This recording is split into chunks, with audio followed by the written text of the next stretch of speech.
Good afternoon, everyone. My name is Daniel Kelley. Today we're going to be discussing the Keating 5 incident as well as the Enron collapse of the late 1990s, early 2000s. We'll be looking at these two incidents primarily with a view towards the crisis management teams and their response in the wake of these disasters as they unfolded. So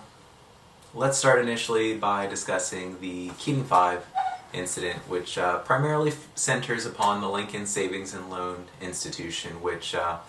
just to give you some background, from about 1986 to 1989, the country was in the throes of a massive savings and loan collapse. Nearly 1,000 savings and loan institutions had to be liquidated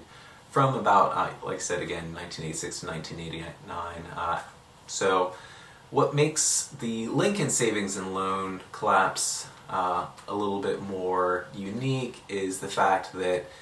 as this organization began collapsing, Charles Keating, who was the head of American Continental, which acquired Lincoln Savings and Loan in 1984, had really stripped all the value of Lincoln Savings and Loan out of that organization through the purchase of numerous assets at greatly inflated prices from his parent group, American Continental. So as Lincoln Savings and Loan was acquiring all these assets, banking regulators noted that Lincoln Savings and Loan was reporting an increase in total assets, which was unusual activity. They were reporting nearly 500% increase in assets. So in about a 4-year period, Lincoln Savings and Loan reported that their assets had grown from being essentially worth $1 billion to being worth $5 billion, which banking regulators, again, using some simple math with the regulations that were still in place, which stipulated that a banking institution, specifically a savings and loan institution, was not allowed to invest more than 10% of its total equity in direct investments, like real estate or securities. So using that simple math, they're like, okay, 500% growth, probably not happening legally. So they notified Lincoln Savings and Loan that they would be conducting an audit. Charles Keating, kind of seeing the writing on the wall, contacted Arthur Andersen, their financial accounting service, and just said, hey, look, take a look at our files, see what you can do. So Arthur Andersen conducted their review of Lincoln Savings and Loan's files and basically tried to shore up the deficiencies by stuffing a ton of documents into records that had nothing to do with the loans that were actually enacted, just hoping to throw off regulators and kind of buy some time. Bank regulators, they really weren't fooled by any of this and ended up submitting a report to Washington stating that Lincoln Savings and Loan had nearly $130 million of unreported losses, as well as being in violation of that 10% equity rule, which I mentioned earlier, to the tune of about $600 million. So Charles Keating, kind of learning that this was all happening and that the regulators were looking to seize Lincoln Savings and Loan, asked 5 senators to intercede on his behalf. These 5 senators had been given significant financial assistance over the years for their election campaigns by American Continental, and basically he felt that they could maybe take some action on his part to kind of buy some time or get regulators to defer any kind of judgment, which they were only too happy to do. These 5 senators, led by Senator DeConney, called the regulators out from San Francisco back to Washington, D.C., sat down for about 2 hours with these regulators, and really tried to pressure them into deferring any kind of judgment. The regulators, to their testament, really dug in their heels, refused to back down, at which point the Keating 5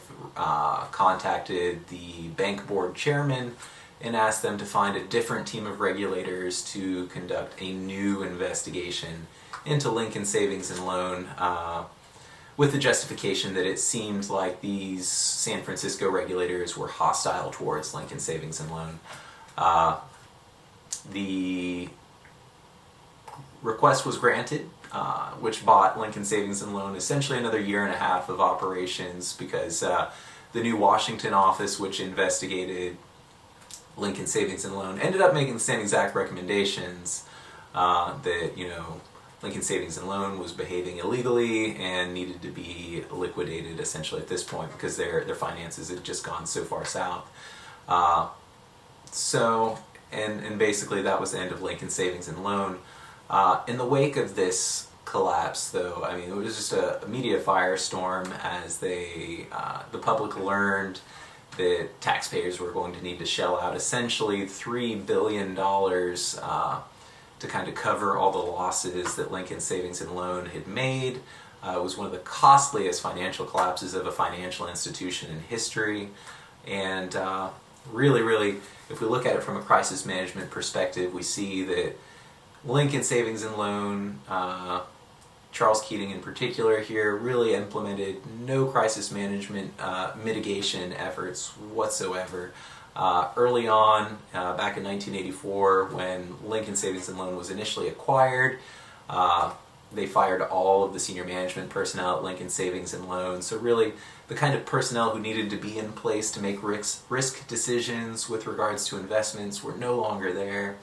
The Lincoln Savings and Loan Group just did a terrible job of communicating their financial status to the general public, which would lead to a ton of civil suits in the years to come, as folks filed that they were misrepresenting a lot of the securities bonds they were offering, which were really junk bonds, high risk, a high likelihood of default type securities that they were selling to the general public as traditional securities, because the bank knew that their finances were not in good shape. So their crisis management team figured they could increase their cash flow at the expense of communicating the truth to the public. As we shift gears and kind of look towards the Enron collapse, which was essentially the late 1990s, early 2000s, we'll first take a look at Kenneth Lay, the CEO of Enron, who back in the mid-1980s, when he was the CEO of Houston Natural Gas, or H&G, oversaw a merger between H&G and Internorth, making the company that we know now as Enron, was the largest natural gas pipeline after the merger in the nation. They essentially saw themselves being poised to take advantage of deregulation, which was projected to come about in the late 1980s. They were right. The natural gas market was largely deregulated by the federal government in the late 1980s, which brought in another individual, Jeffrey Skilling, who had the brilliant idea of creating an exchange market for natural gas futures, an idea he called the gas bank, where Enron would act as the middleman between large entities, private buyers of natural gas, and producers. Well, they owned a ton of pipelines, so they would, move point A to point B, and they would sell these contracts, long-term, 10 to 20-year contracts to supply natural gas. Now, moving beyond that, we see it's like, well, you know what? If we know where all this gas is coming from and going to, we can go ahead and start selling these contracts on the stock market, just like you do with oil futures and things like that, which is perfectly legal. But Enron was really one of the first groups to do it, and with their vast knowledge of the price of natural gas and how things were moving, since they owned the pipelines, they really had an inside track into where the price was going. So all was really going fantastic for Enron up, through the early 1990s. However, things kind of start going astray after Jeffrey Skilling has another less brilliant idea, where he figures that Enron should start utilizing something known as mark-to-market accounting, which allows them to book all the profits for a deal at the instant that they sign a contract. So if it's a 20-year contract to supply natural gas to a giant hospital, then they can book the $50 million of profits that they're projecting they're going to make immediately on that quarter's profits. So that's kind of a problem when you take into account all the speculation that needs to occur here. Natural gas prices fluctuate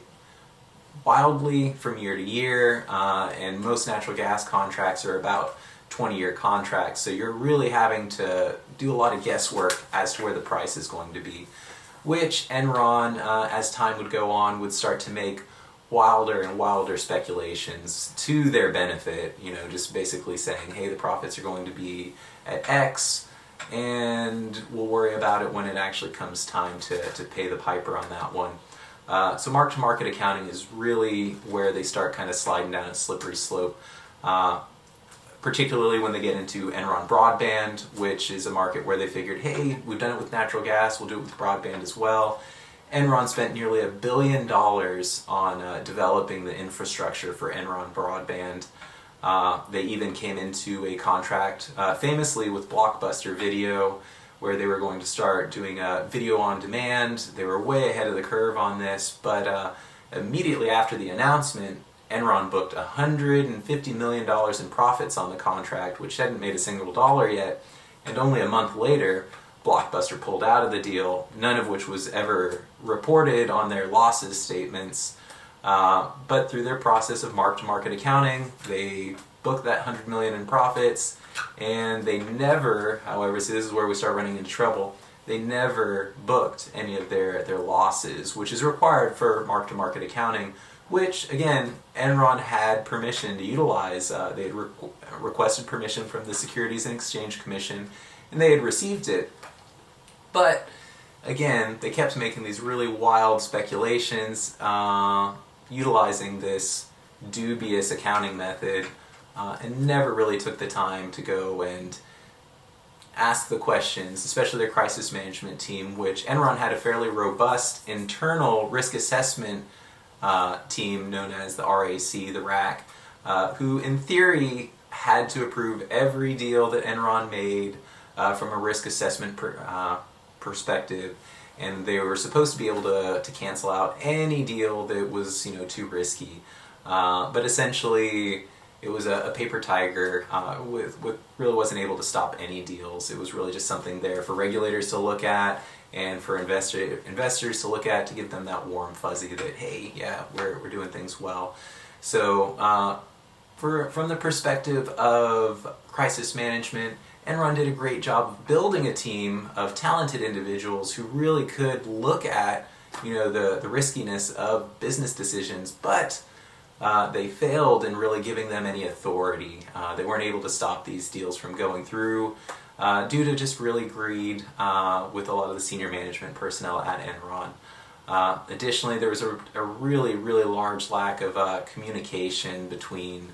the Securities and Exchange Commission, which had began to note as early as the late 1990s that there were some dubious practices in place, specifically with mark-to-market accounting, that were questionable, that really needed more looking into, which just wasn't done. And if we go back to Kenneth Lay, as late as 2001, he was seen giving statements saying that Enron was in great financial shape, and that people should basically double down on purchasing Enron stock, when at the same time he sold off nearly 900,000 shares of his own stock worth over $1 billion within months of Enron's collapse, when he obviously knew that Enron was not in such great financial shape. So really, from a crisis management perspective, they did a terrible job of communicating and risk management. And in hindsight, both of these organizations really, really lacked risk management. In these bull markets they found themselves in, they were willing to take increased risk in hopes of eventually these bets paying off and allowing them to make increased profits. With that in mind, it really just goes to drive home the importance of risk management, and then, in the wake of these kind of disasters, taking the proper methods to communicate the situation to the public, which could have saved these financial institutions from complete collapse if it had been carried out in a clear and concise manner, rather than just the complete collapse of these groups. They could have perhaps restructured and remained financially viable. So in closing, that's all I have. Thank you for your time. Goodbye.